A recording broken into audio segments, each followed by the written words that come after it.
Do you want to say something first? Or? Okay, very good. Hello, Calcutta. Very nice to be back. Thank you for having me. I'm going to talk for the next half an hour. We're going to do a very rapid gallop through the Golden Road and all the ideas in there, and then we're going to discuss it with Inakshi for the final 20 minutes. India is one of those parts of the world, one of those rare parts of the world that came up very early in its history with the deepest and most profound answers to the questions humanity asked. It wasn't alone in that. Ancient Greece is obviously another part of the world that came up with its own ideas, mathematical, philosophical, religious. Ditto China. The difference, I think, is that while the Greek answers were tom-tommed around the world by colonial powers, and while the Chinese answers have recently become very well known, thanks to the very persuasive way the Chinese have told their history, and particularly this idea of a Silk Road, which is not an ancient idea. The Silk Road was a theory first formulated by a German academic in the 1870s. It first entered the English language as recently as 1936. And it was only in the 1980s, when I was at university, that people were first really talking about it, the first exhibitions in America of Silk Road ideas. And it's now become an established fact. So that this map you see before you is the map that many people think of around the world when they think of ancient East-West trading networks.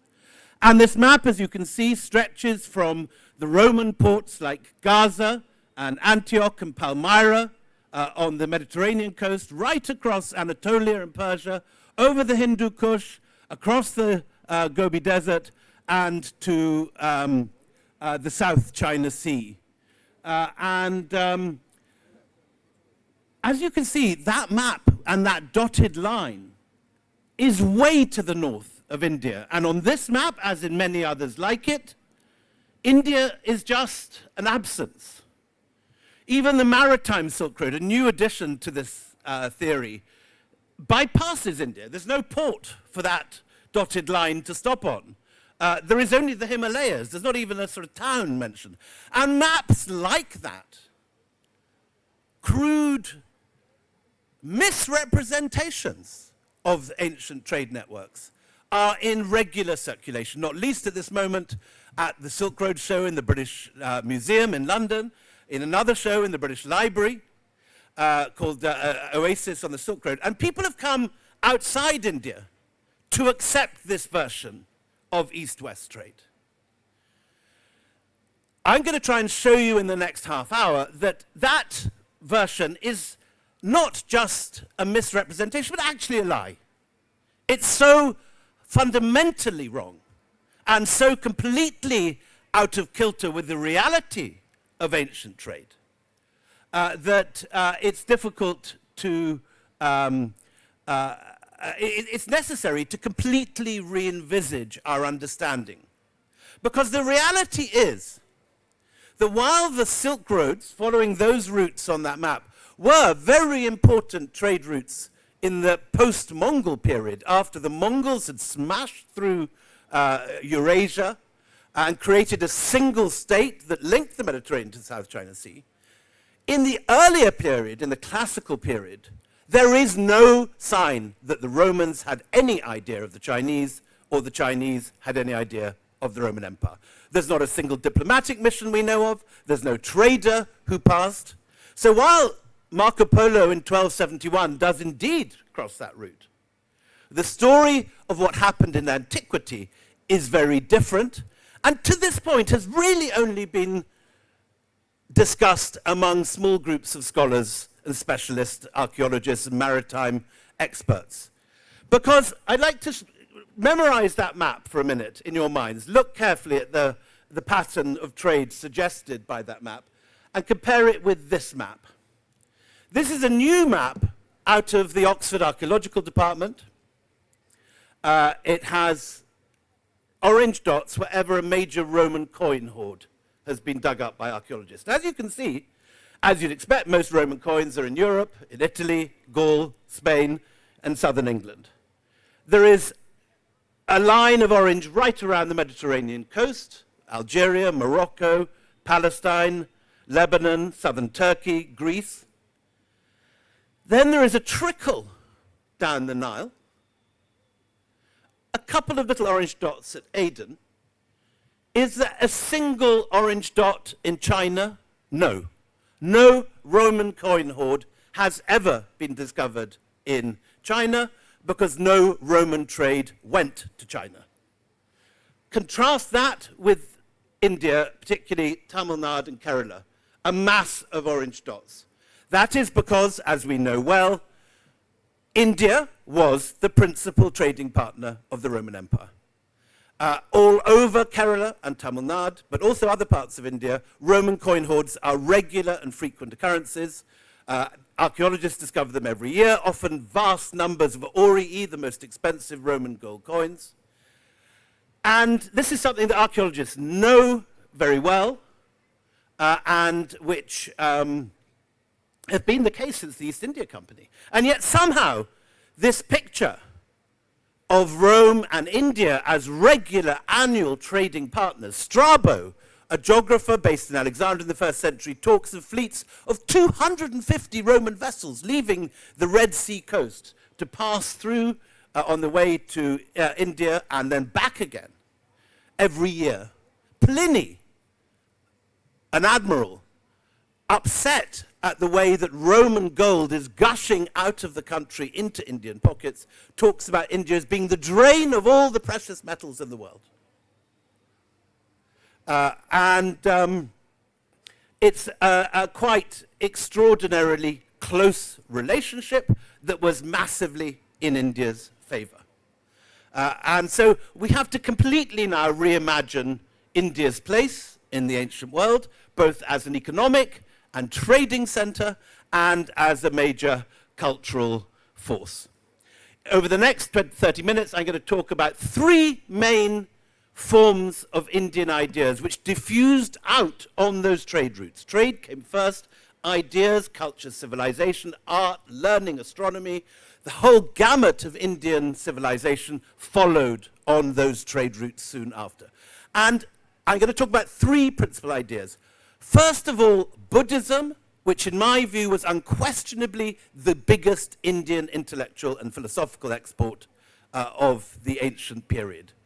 Because so few Buddhists remain in India today, there's no constituency, if you like, cheering for the Buddhist diaspora of ideas.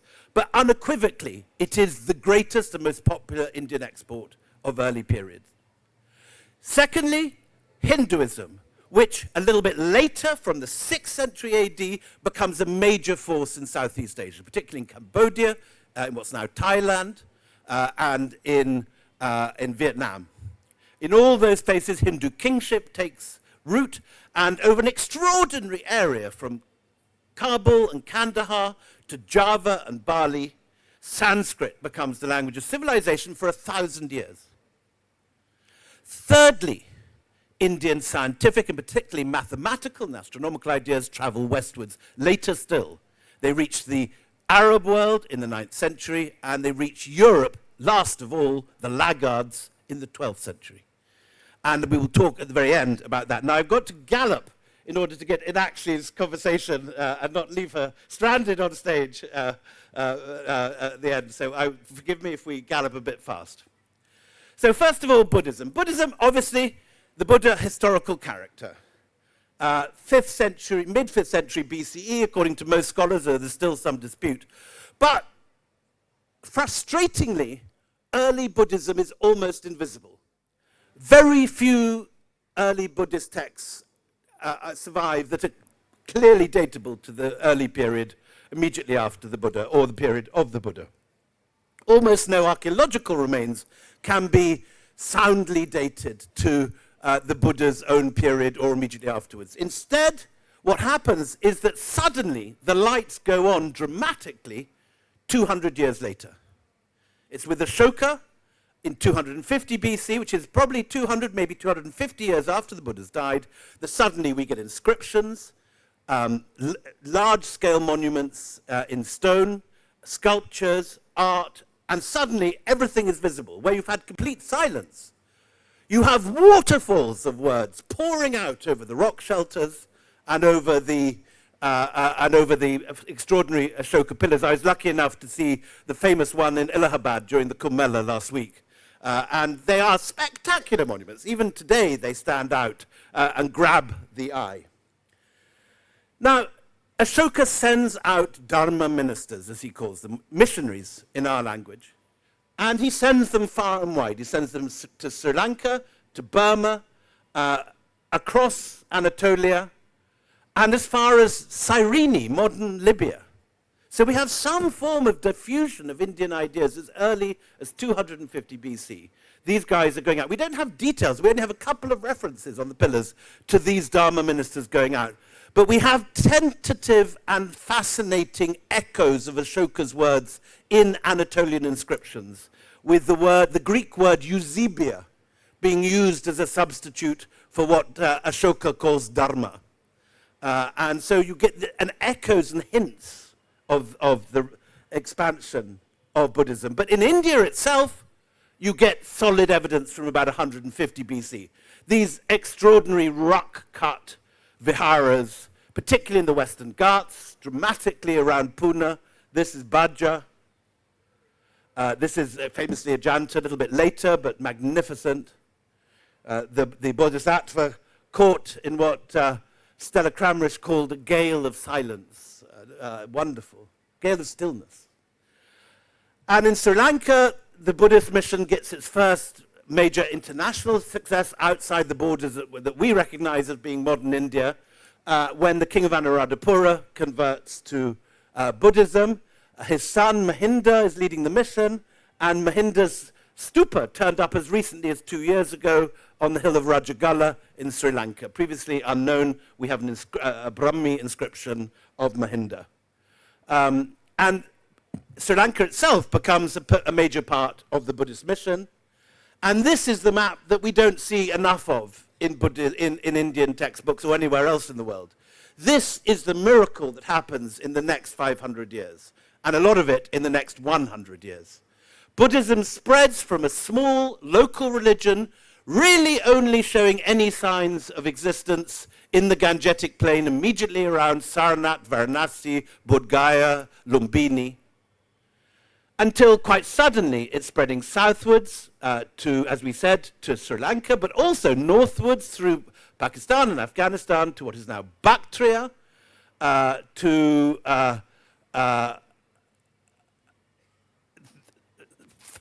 northwards through Tibet to Dunhuang and right up to Mongolia and beyond to Siberia, through eastern China to Vietnam and Japan, and then down the whole of Southeast Asia, Laos, Cambodia, Vietnam, and even the Philippines. This is a dramatic and extraordinary moment for Indian soft power.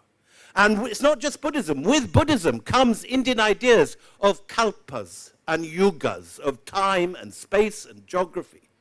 And with Prakrit and with Sanskrit, these ideas are being read now suddenly over a vast area. If there was a larger Buddhist community in India today, we'd hear more about this, because it's the most extraordinary success of of Indian ideas in the early period, and covers a wider reach than almost anything, and a more whose legacy is obviously still very much there today, as far away as Siberia, Mongolia, Vietnam, Laos, Burma, Sri Lanka. It's there. Everyone is being brought up on stories first told by the banks of the Ganga. And every year, the reach of these ideas is expanding archaeologically. 2 years ago, this extraordinary head was found on the banks of the Red Sea. In style, Gandharan, modern Pakistan and Afghanistan. In material, this marble is actually mined in the Marmara Sea opposite Istanbul, modern Turkey.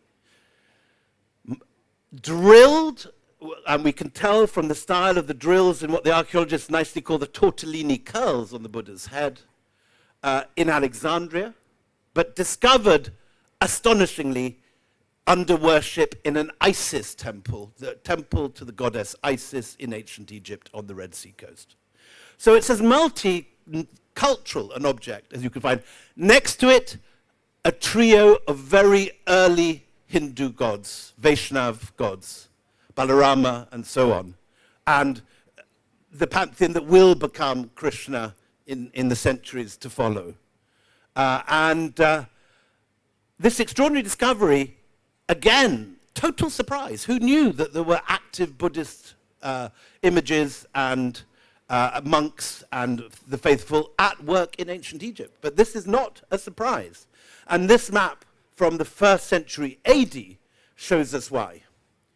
This is a map based on the periplus of the Erythraean Sea, which has a long and complicated name, but is basically the Lonely Planet, if you like, of the 1st century AD.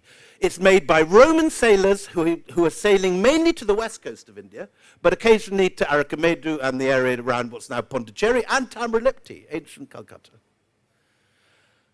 These trade routes were operational because of the monsoon, and the monsoon winds are dictated by Tibet.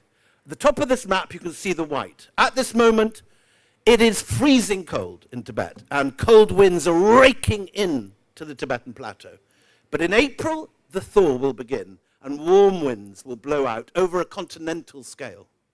The sheer size of that plateau determines the monsoon clouds that screw up your life every May here and flood the streets and then bring regeneration. Because India is unique in this one extraordinary gift, which has created trading communities of Indians on either side, in East Africa, in Burma, in Southeast Asia. Where I live, where I was born, in Scotland, winds just sort of blow massively in winter, less so in summer. But the Indian winds behave themselves and follow, at least until climate change, predictable patterns.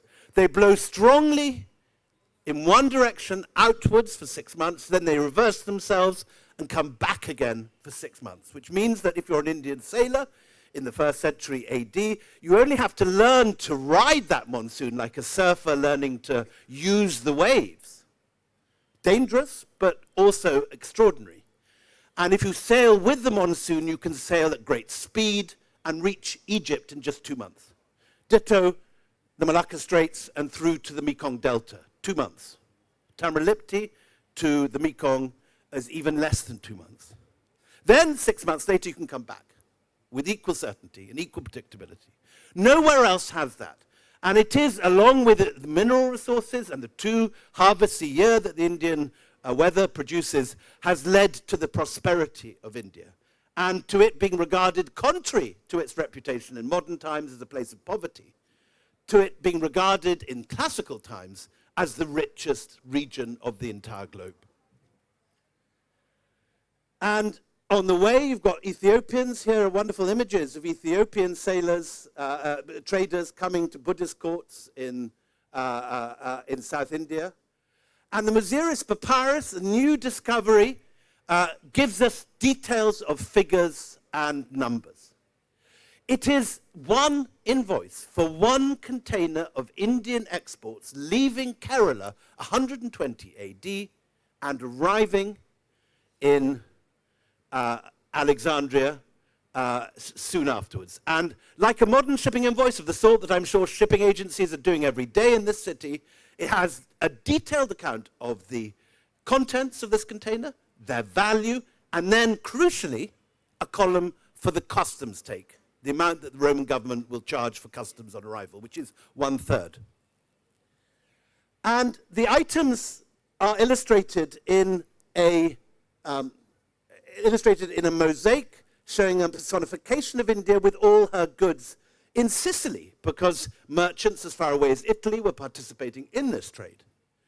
And you can see a personification of India. She's basically a yakshi, holding a tusk.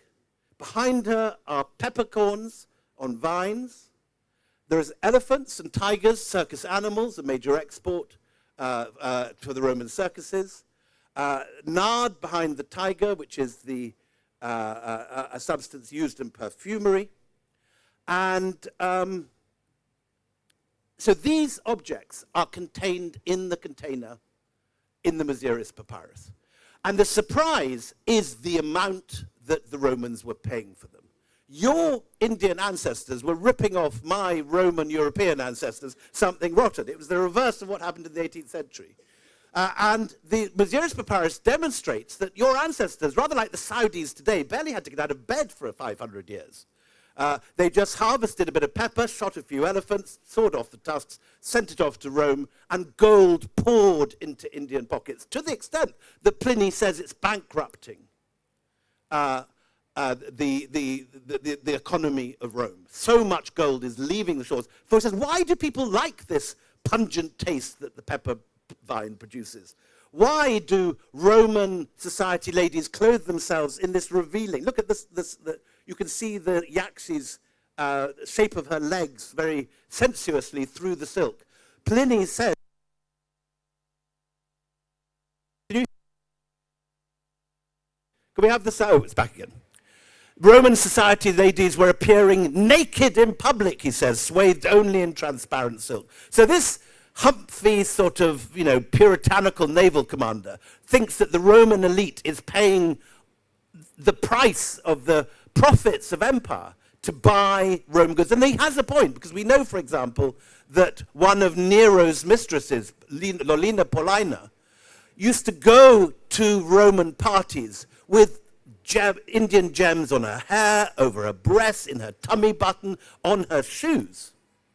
And that she used, in a rather nice Punjabi touch, to take the receipts to parties to show people how much they cost.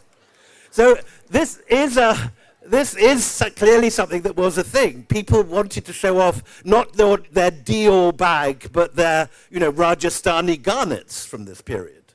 And Indian goods were like those expensive bottles of Japanese whiskey that you buy when your plane is delayed in Heathrow, and then you look at your bank account the following day and slightly regret that you bought that and the Hermes perfume and so on. It's unnecessary luxuries, but it enriched your ancestors and it impoverished mine. And this was a very successful trading system. And with it, you have Roman luxury items like ivory furniture, more sort of saucy yakshis. But you have also, of course, the reverse. You get Roman goodies turning up in this part of the world. So here are a picture of a gladiator, the Pharos lighthouse, and the vine harvest in fancy Roman glass found under Bagram airfield in Afghanistan, brought to the Indus, punted up the Indus, and sold to merchants there. You have the influence of Coptic papyri on Gandharan. You look at the Christ with his disciples on the bottom, and this extraordinary image of the Buddha and his disciples, exactly the same iconography. And most important of all, it's probably due to the influence of Roman art that you get the change of the Buddha from an aniconic symbol, like the Wheel of Law on the right, a pillar of flame on the top left, or a stupa on the bottom left, to the Buddha that we know today, initially shown in a toga in the form of Apollo. And it's because of this that you get these incredibly Roman-looking Gandharan images all over what's now Pakistan and Afghanistan, and also in Mathura. Compare the Bodhisattva in the center to Augustus on the left. And these very Roman Hellenized images spread into Afghanistan, through Bamiyan, into China, where the Buddha begins to look more Chinese. And by the 4th and 5th century, Buddhism has taken root not just across China, but in the Chinese court. Gupta statues are copied in Gansu. Ajanta-style Gandharvas and heavenly beings are being painted on Buddhist temples across the trade routes. And in court, Buddhism is now a big deal, alongside Confucianism and Taoism. And the guy who brings it center stage is Xuanzang, who the older among you will know from their history textbooks from 40 years ago, if you can remember, as Huansang, as he used to be transliterated. But Xuanzang is the proper Chinese pronunciation. Here he is with his backpack heading towards Nalanda, the great University of Nalanda, the great Mahavihara, major center of learning, with the seed of the Western university plan already there by the 6th century AD. A courtyard, scholars, a cloister garth, scholars' rooms on 2 stories alongside the courtyards. This spreads through the madrasa into Western Europe in the 12th century, as we'll see later. But it's the library, this extraordinary library at Nalanda, that is the thing that draws Xuanzang. 9 stories of manuscripts, all the learning of Asia. And expatriate colleges. The king of Srivijaya, which is modern Indonesia, founds a college on the edge of Nalanda. Scandalously, just 10% of Nalanda has been dug to this date. It is the most important site of its period in India, and the Archaeological Survey should launch a major excavation as quickly as possible. Now, history takes a very unexpected turn, because Xuanzang, a very ascetic monk, also an ascetic monk in that he brought back lovely images, but ascetic in that he was a monk, forms an alliance, improbably, with a young concubine on his return. Wu Zetian is 15 and the youngest concubine in the harem of Taizong on the left. She's clearly a hottie, though you wouldn't tell it from the picture in the middle, because she manages to jump from Taizong's bedroom into his son's bedroom, scandalously. And when Taizong dies, she's brought back and becomes the chief concubine of Taizong, then the consort of Taizong. And you can see what a hottie she is in the Chinese soap opera here, she's a very well-known character in China, unknown here. The importance of her is that she is a Buddhist, and when she seizes power, she makes Buddhism the state religion in China for the first time. So an Indian religion born on the banks of the Ganges becomes the state religion of China. Again, if there were more Buddhists in India, this fact would be better known and celebrated, because it's a major moment of Indian soft power and kind of unique in Chinese history. The Chinese are not known for taking ideas on from abroad and embracing foreign cultures in general. They are very rightly very proud of their own civilization. But this is a unique moment when suddenly, under Wu Zetian, you get this extraordinary moment. China becomes a Buddhist kingdom. It doesn't last for long, but it's the high watermark, 664. At the same time, and actually it's quite rightly saying we're running out of time, so we have 2/3 of the lecture still to go, and we're going to gallop through it. The same thing is happening with Hindu gods in Southeast Asia. We were talking about the amazing Roman trade with India. That stops, obviously, dead when Rome falls in 500. And the Tamil trading guilds, who are badass sort of East India Company style figures, swing eastwards.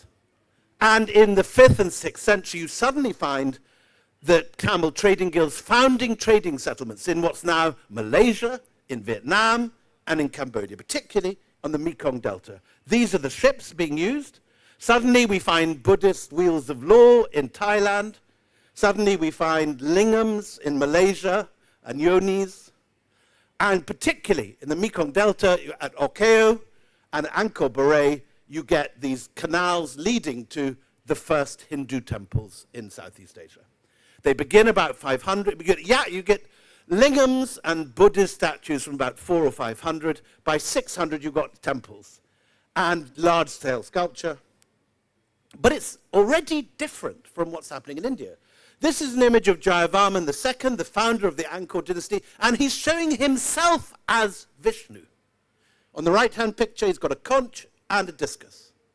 Now, that does not happen in India. You get, in Chola sculpture, Lord Shiva blessing Raja Chola or whatever, but you don't get Raja Chola as Lord Shiva. And this is what's going on. A local ruler is suddenly surrounded by Brahmins who are speaking Sanskrit. His name has changed from, we have a grandfather called Kadunga, whose grandson, also king, becomes known as Mullavarman. The Sanskrit names suddenly appear. And the landscape is converted to this new language.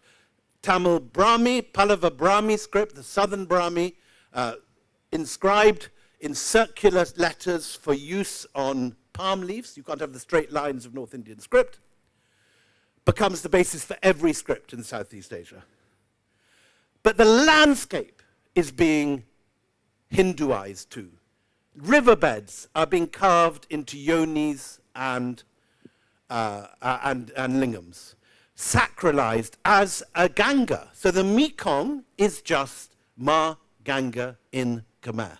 Mekong, Ma Ganga. It's just a different pronunciation of the same word.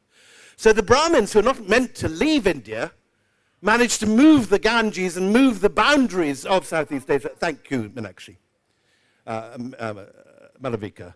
And you have the beginnings of these extraordinary Hindu temples growing all over Southeast Asia. Borobudur, the largest Hindu complex in the world, in Java, and most famously Angkor Wat. The largest Hindu temple in the world is in Cambodia, not in India, even now. Just to gallop to the conclusion, it's also at this period that you see westwards, from the 6th century, Indian numbers moving towards the west. So under the Guptas, this is the Chandragupta II, building in Udaygiri, a major astronomical complex, you have the extraordinary development of mathematics. Aryabhatta comes up with the circumference of the Earth, Brahmagupta defines zero, and here we have zero in its earliest form, just a dot in Southeast Asia, and here, right-hand picture, middle row, you can read in 270, it's our modern numbers. And here is the map that should be in every history textbooks. Brahmi from the 1st century, becoming in the Gwalior inscription, then trifurcating into 3 different directions. The Sanskrit Devanagari script, the East Arabic script still used in Saudi Arabia and Iraq and so on, and on the left, crucially, the numbers that become, by the 16th century, the numbers that are used universally around the world. The nearest thing humanity has to a universal language is developed in India. We know them in the West as Arabic numbers, but they're not in origin Arabic. We got them from the Arabs, which is why they're called Arabic numbers, but they originate in India. How do they get to the Middle East? We've got 5 more minutes, but actually they'll be straight there. It is exactly. And here we have the means that how it arrives east. This figure in Aladdin is one of the Barmakid dynasty. He is a converted Buddhist abbots, and they convert to Buddhism, and they bring in the Indian numbers. It is then translated by Al-Khwarizmi, who writes the compendious book of calculating by completion and balancing according to Hindu calculation. Al-Khwarizmi's name becomes our word algorithm. His book, with that long, complicated name, is turned into the nickname algebra. And that is the passage. And finally, just to conclude, except the slide projector has gone, it reaches, by the 12th century, Algeria. A young Pisan mathematician comes to Algeria, and he brings this number system back to Italy. That is Fibonacci. And it's through Fibonacci that we get the numbers in the West. The artists begin to take these on. Piero della Francesca takes on this number system. A friend of his takes it to Milan, where it comes into the hands of Leonardo da Vinci. The trouble is, it then goes on to England, and it enters the East India Company, who bring it back to India by force. But that is another story for another time. Thank you very, very much. Am I audible? Am I audible? You are. Okay, wonderful. For years, William, I've admired your ability to craft narratives that are as expansive as they are intimate, weaving the grand sweep of empires with the deeply human stories at their core. And I think your latest work, The Golden Road, exemplifies that. It's another masterpiece, a journey through the vibrant networks of trade, culture, and power that once defined the world's golden age of connection. I'm going to, in the interest of time, I'm going to delve straight into my first question for you, and let's start with poor old, the poor old Roman scholar Pliny, where you mentioned in your presentation that he describes India as the sink of the world's most precious metals, and then goes on to lament that there is no year which does not drain our empire of at least 55 million sesterces, the currency of the time. And then you go on expansively to show us how India had the most incredible trade linkages with the West in those early days. I'd love for you to share a little bit about the research that went into piecing this hypothesis together and the myriad and eclectic sources you've used to do this. From orders of pepper from elites in Italy and Sicily to numerous artworks and mosaics of women, and you showed us some wearing diaphanous garments, presumably Indian muslin, to references to the Jataka tales, where you speak of Indian merchants in Babylon, to the poignant words of the Spanish poet Martial, who ruefully sort of reflects on how the pepper his cook employed in preparing wild boar could drive him to the brink of bankruptcy. There is a 55-page bibliography, William, and virtually 100 pages of notes. It seems like an incredible amount of research and tying of threads together. Tell us about this, the discoveries and moments of connection and the quiet persistence it must have taken you over those 5 years to weave disparate sources into a rich and unified narrative. And how do you navigate the line between storytelling and scholarly rigor in your writing? So, two different questions there, the research and, in a sense, the presentation of the research. The research is all out there. There is an enormous amount of work done by Indian scholars every year on all aspects. What this book does, which I think hasn't been done before, is it brings it all under one heading. Quite often these subjects get differentiated into different departments at universities, different rooms of great museums. So Buddhism gets removed from India and becomes part of the story of the Silk Road or the spread of Buddhism. The story of Sanskrit in Southeast Asia is a different story from the story of Sanskrit in India. The story of mathematics and astronomy is a third area, completely taught in a separate area. And there's very little claim to originality in this book, except in the bringing together of diverse sources from different disciplines. And I genuinely think the last time anyone tried to do this was The Wonder That Was India, A.L. Basham, writing in 1954. So I think it's just, a lot of people are doing this. Peter Frankopan is doing this in a different way. This birth of global history, and trying to pull together different disciplines into one source. The second question you asked was about the line between storytelling and rigorous research. There is no distinction between the two. It is perfectly possible to research rigorously in multiple languages, to use archaeology, epigraphy, to be up to speed on the latest archaeological research coming out of new excavations in Egypt, and to tell a story clearly in simple prose that can be accessible to the general reader. There is a great importance on scholarship aimed at scholars presenting complicated research to other scholars. But it is also in history always possible to express things clearly, simply, and attractively. And there is no advantage, in my opinion, in disappearing into subaltern studies speak and historical jargon.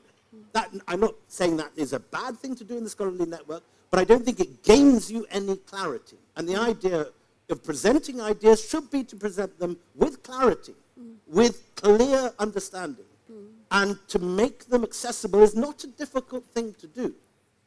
And to tell a story in the way that makes it easily understood, but which in no way transgresses scholarly rigor, where every argument is backed up with primary sources, with pages of notes.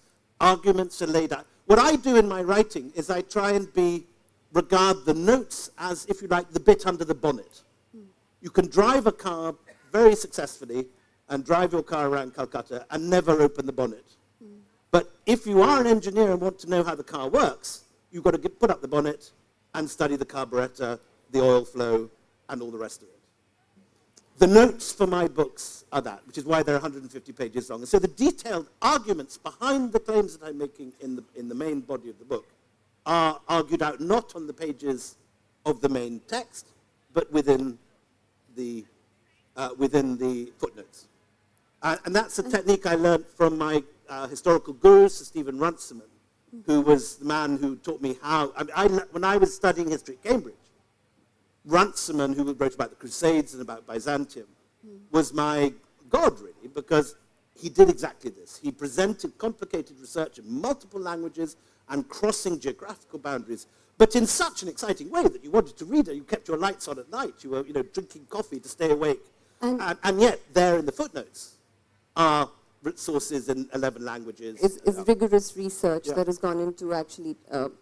I think just to amplify what you're saying, I think what makes William's writings extraordinary is not just his depth of scholarship, but his ability to transport readers. He brings the past alive with such a vividness that you can almost hear the sound of bustling markets or feel the weight of silk and gold and sense the tension of shifting allegiances, as I'm sure some of you would have felt who've bought a copy of The Golden Road and gone through it or read some of his other works. But moving on, William, I wanted to also ask you, you speak about the book spans an incredible number of countries, languages, political realities. Was there a specific moment, and I'd love for you to share with the audience as to whether did you travel extensively through the research underlying this book? Was there a specific moment or encounter during your journey that deeply impacted your view of the region or of history itself? And if you could walk the Golden Road in its prime, whom would you wish to encounter? Would it be a poet, a merchant, a king, an empress? And what would you ask them? Again, two questions. So this was very much a lockdown book. And the research was done on my farm in that March, beginning of that famous March lockdown when we all got cut off from the world. Mm-hmm. And I think many people found it a very distressing time. I think writers flourished because we were able to get on with our work and not have a lovely time at literary festivals and meet our readers and do all the things we love to do, but which are not really the meat of writing books. Mm. And the minute that lockdown ended, I was on a plane to all these places. I was literally on the first plane into Java, into Indonesia, and managed to get into Borobudur while it was still locked, actually. I got the Ministry of Culture helped me get in. Mm-hmm. And I had the immense privilege of having 3 days in Borobudur alone with the director of the site, going through every panel of every sculpture on the site, which will never be possible again. So, you have to book months in advance, and it's very difficult to get into that site normally. Ditto the Khmer and Cambodia. I was there when none of the Chinese tourists were back. Again, a unique moment when if you bothered to do the quarantine and have those multiple tests that we all had to have up our nose and so on, you could arrive at Angkor Wat and have the site more or less to yourself. There were only pilgrims when I was there, which is a wonder. I mean, it must be 100 years since that's been the case. Right.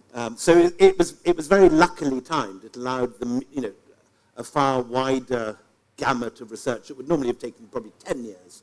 You were able to do in 5 because you were locked down and weren't able to go out and weren't distracted. And yes, I think it's very important. Again, from Runciman. Runciman had a rule that he would not write about anywhere that he had not visited, because it's never as you imagine it on the page. It's always different. There are nuances you can't pick up with any amount of research, to go somewhere, see it and smell it and touch it. And give us an Because example of that. Oh, I think Angkor Wat itself. We barely dwelt on it because of the time. But it's, to give you an idea, Angkor Wat, those of you who haven't been there, it's the area within the moat is 4 times the size of the Vatican City. The city beyond was 1.2 million people at a time when London was 20,000 people. It had 3 harvests a year. This astonishing civilization. And there on the walls are sculpted not stories of Southeast Asia or the Mekong, but Krishna and the gopis. The Ramayana, the Battle of Lanka, Kurukshetra. Stories first written on the banks of the Yamuna or the banks of the Ganga are sculpted on the banks of the Mekong 800 years later, after these stories are first spread. And I think even today, many Indians are not aware of the degree to which their civilization has molded, formed, and helped create the hybrid civilization of Southeast Asia. And people are surprised when they see Kurukshetra on the walls of the Mekong. But it is this extraordinary period. It lasts from 250 BC to 1200 AD. And the whole world is looking to India in terms of stories, in terms of courtly language, Sanskrit, in terms of maths and science and astronomy. But the miracle of miracles is that this happens not through military force, not through, as the 1930s nationalists thought, the spread of Hindu colonies by military means to Southeast Asia. That has been proved to be nonsense. It happened through trade and through the sheer power and sophistication of Indian civilization and its power to attract. So empires of the sword are very common in history, whether in the West or the East. Empires of the spirit are very rare. And that is why I look on this as an extraordinary and thrilling moment in world civilization. And if you could walk the Golden Road in its prime, whom would you wish to encounter? So the scholarly half of me would love to wander the libraries of Nalanda and go. There were three different enclosures of the library: the Sea of Jewels, the Sea of Pearls, and I can't remember the Sea of Wisdom. I can't remember. There were 3 different areas. I mean, what the Library of Alexandria was to the Mediterranean, this was to Asia. The entire learning of Asia there. The naughtier side of me would quite like to meet Wu Zetian, the Chinese empress, the Black Widow spider. You are brave, William. I would love to see. If I could take on Malvika here, I could take on Wu Zetian. We shall let Malvika respond to you separately on that one. But moving on, there's a recurring motive of lost civilizations and the passage of time in the Golden Road. Your book spotlights the diffusion of Indian ideas that had taken place across the East and the West between, like you said, 250 BC to 1200 AD. You speak about how Indian scholars develop a dazzling mathematical tradition, the science of astronomy, the incredible treasures of Nalanda, how the two worlds of science, of scientific and religious study were not necessarily apart in those times. How do you think the modern world views or misrepresents the cultures and histories of Central Asia? Is there a sense of revival or an erasure in the way in which these histories are treated today? So, I mean, I don't want to sound like a sort of tub-thumping nationalist, but I think that the civilizations of Central Asia, thanks to the success of the idea of the Silk Road, are now better known abroad than the civilizations of India. India has not projected its stories successfully to the world. To give you an example, every child in the West knows the story of Archimedes in his bath, shouting Eureka, by the age of 6 or 7. They know the story of Aristotle and Plato. These are names that you learn very, very early. No one in the West knows the name Brahmagupta. No one knows the name Aryabhatta outside. I did this book tour around Britain in September, including Oxford, Cambridge, and so on. And no one in the audience. I'd ask people to put their hands up. You'd say, who has heard of Aryabhatta and Brahmagupta? And 5 people would put their hands up in a room of 1,000 people, and they'd all be Indian. Why is that? How has it come to be that the man who invented the number system used around the world, or not invented but perfected and finally brought to its final form, the number system used around the world, how come that no one knows these names? How come that the number system is called Arabic numbers in the 21st century? Why is that? And how is it that maps of the Silk Road still exist with Roman names at the end, which give an entirely false view of international trade in the early period? I don't think anything I'm saying would be at all controversial to scholars, but to a popular audience, people do not know this. The story of Roman trade with India and the fact that India was the closest trading partner of the Roman Empire is known only to scholars and not to a wider audience. And so I don't know quite how this has happened. I mean, partly I think it is the way these things are studied in silos.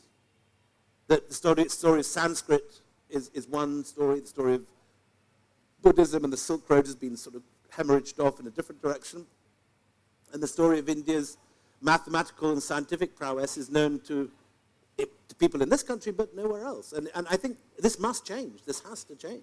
And it will change as India gets better at telling its own story. I think you raise a very important point, but related to it, the idea of the Golden Road seems to symbolize both opportunity and conflict.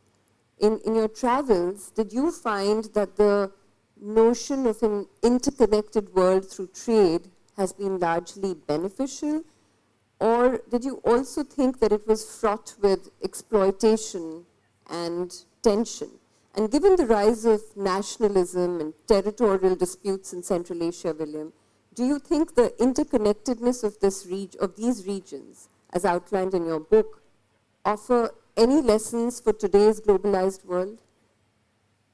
So I think you shouldn't be too romantic about these things. The Tamil trading guilds are a good example. Tamil trading guilds were very like the East India Company. They had their own settlements, they had their own troops. They even had, rather like the Iron Bank in Game of Thrones, they had a corps of assassins who used to assassinate their enemies, or anyone that had attacked their merchants had to watch their back, because you never knew when a subtle poison might be added to your drink or whatever. And Anirudh Kanasetti, in his wonderful new book on the Cholas, has got a lot of material about the way that the Tamil trading guilds were actually the navy fleets used by the Cholas. They didn't have naval vessels like we have today separate. They used the trading fleets to project their power. There are Chola raids on Malaysia, on Java, on Thailand, and the area that's now Singapore, the Malacca Straits. And these are unique moments. You suddenly have the projection of force in Indian history, which is not the normal, the opposite of what I was talking about 5 minutes ago. It happens only twice, 1016 and 1025. But it did happen. And what it seems to be happening is that the trading guilds are pushing it. And what you find after this is not that Indian territorial control and Chola rule spreads to Southeast Asia, which is sometimes what you see on the nationalist internet. That is false. What you get instead is the founding of one of the trading guilds is called the 500. And the 500 leaves inscriptions in Sumatra and all sorts of places they haven't been before, where they have, rather like the East India Company settlements of Calcutta, Bombay, and Madras, which are extraterritorial with their own walls and their own troops. That seems to have been the case with the 500, that they were founding Indian colonies, not colonies, but trading settlements, not colonies, but trading settlements with military force. Right. And that they were pushing the Chola agenda into this region. But I say, you shouldn't overemphasize military force because 99% of this story happens Without it. without it. Got it. Yeah. But interestingly, they're the exception in a sense which proved the rule. These two major trading wars, 1016, 1025, the two unique moments when military force is projected.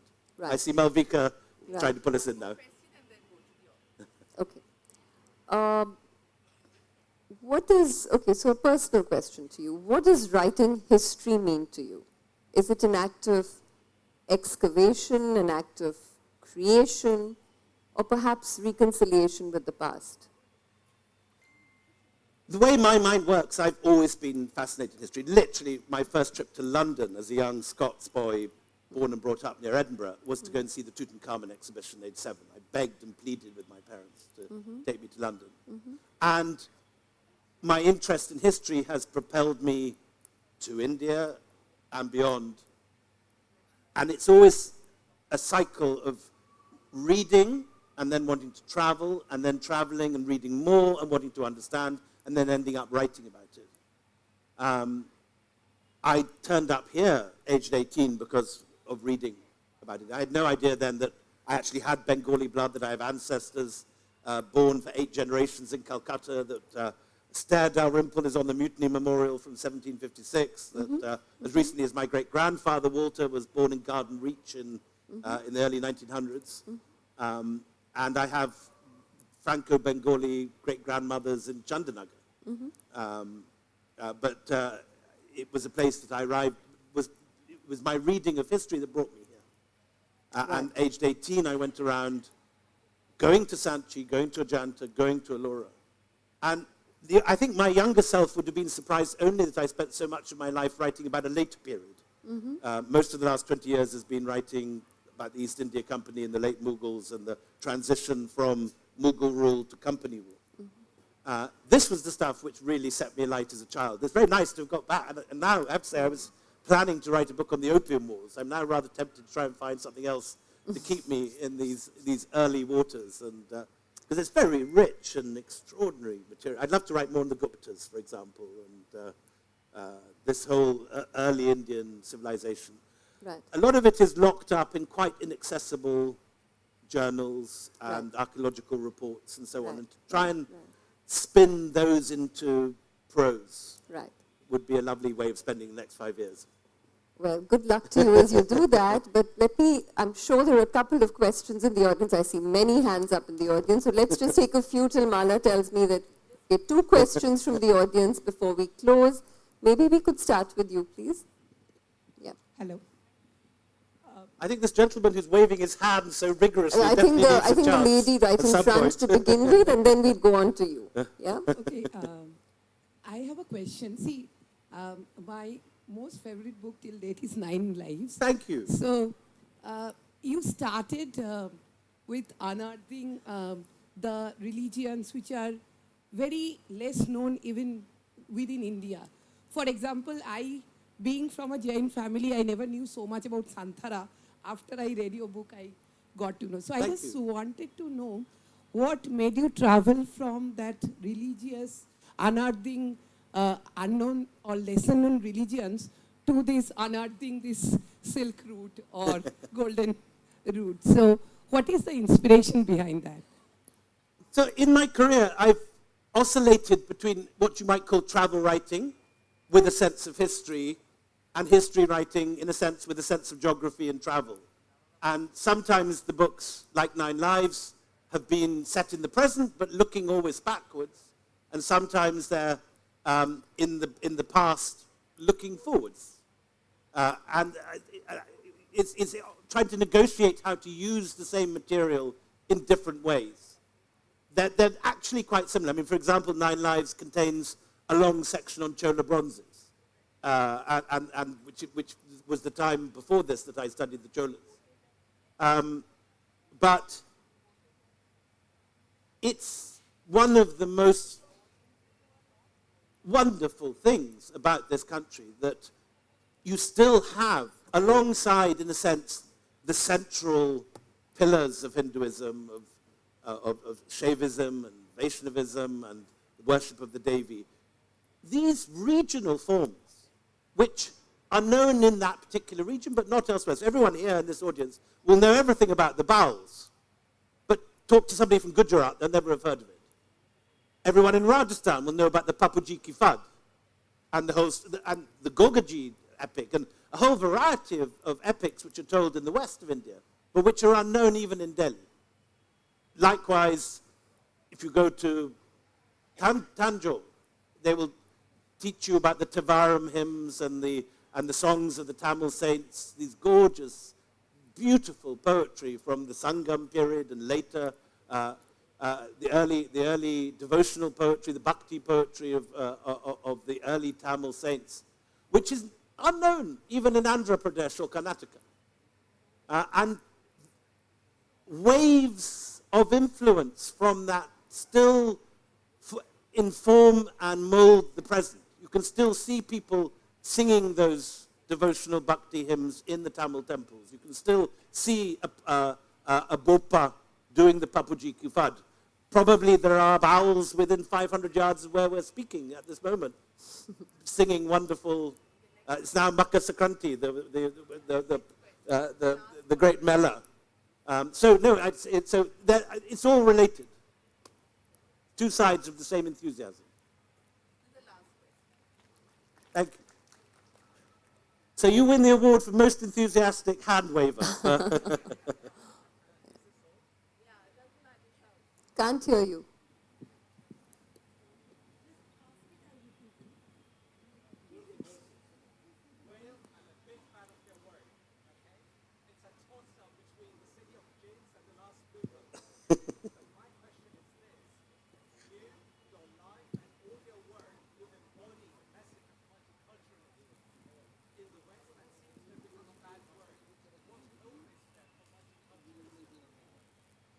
So, good question. He, first of all, was very flattering and said that my work embodies multiculturalism, but that it has now become a bad word in the West, and what hope is there? I mean, yes, we're definitely, there's no question after the election in America last week that we're at a very dangerous crossroads. Right-wing fascists are taking power and making Hitler salutes in many parts of the world, not just America. But there is also more globalization and more mixing and more people falling in love from different communities than ever before. One of the tragedies that we'll see unfold in America in the next few months is mixed-race couples being separated as Indians are sent back to Bengal or Bangladeshi taxi drivers taken away from their American girlfriends. And, the world is a very, very intermixed place now. And I think it is because of that you have this reaction. It is because of this, because of immigration, because of migration, that you have a nativist response. And that happens in any country of the world, even here. And look at the reaction to the Rohingyas and so on. This country, which is the most open and most multicultural of any country I've ever been to, has also got elements that will react against immigrants coming. I mean, I guess that's a deeper, more complex sort of issue, right? Yeah. Because you're talking about a finite amount of resources and so on and so forth. But I'm getting a signal there from Mala that we've crossed Mala's been very patient. But let's give a big hand of applause to William Dalrymple. It was a pleasure, William. Thank you so much. And more power to you. Thank you. Thank you. It could be the big round of applause for Inakshi for being sitting patiently for 25 minutes and then asking such wonderful questions. Thank you. Thanks. Thank you so much, William.